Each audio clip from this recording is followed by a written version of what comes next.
am a student of history, Islamic history especially, was on the Prophet, or Prophet peace be upon him, the state of Medina, which he created. Now, why do I say the state of Medina? Because the state of Medina laid the foundation of one of the greatest civilizations in the history of mankind. The principles that found the foundation of the state of Medina is what for the next 700 years was the greatest civilization on earth. And what were those principles?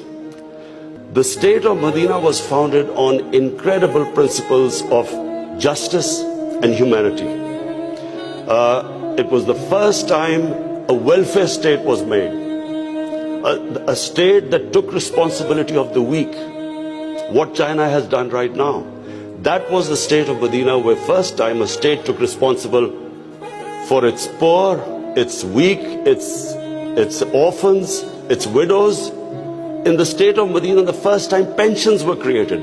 Old people were also, it was a humane state. And secondly, there was justice, rule of law. These were the two main things. And the third thing, the Prophet of Islam, peace be upon him, made seeking knowledge a sacred duty. The word was that even if you have to go to China to seek knowledge, you must. Those days going to China meant not coming back. So the emphasis on seeking knowledge. For the next 700 years, all top scientists were Muslims. And that was the state of Medina. It laid that foundation.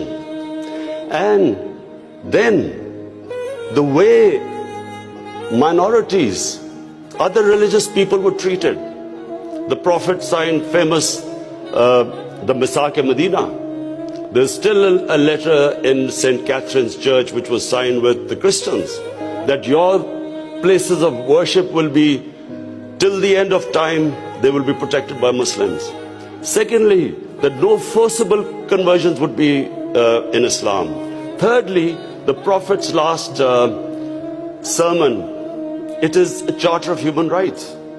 It's about how human beings are equal. So it was a humane state created, rule of law, emphasis on education, that led to the growth of Muslim civilization. So this is, in Pakistan, we want the same basis of our state. The rise of what I believe, the way our country will rise, it will go back to those principles.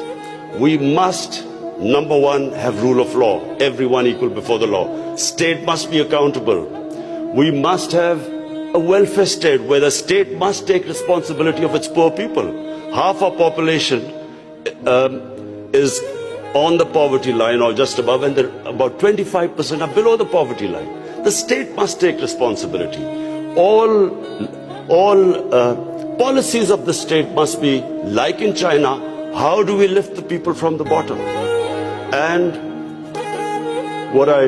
the most important thing is that we must, in Pakistan, start a reform program. Reforms are painful, but it is essential if we have to get out of our current problems. So, first of all, I joined politics in '96. From '96 to 2013, there was a very small party. Most of the time it was one step up and 3 steps down. The first election I contested, we were wiped out.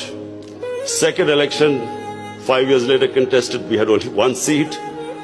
Third election we boycotted, and most of the time people made fun of me, thought we would never make it, because I'm an outsider. I wasn't from the political class.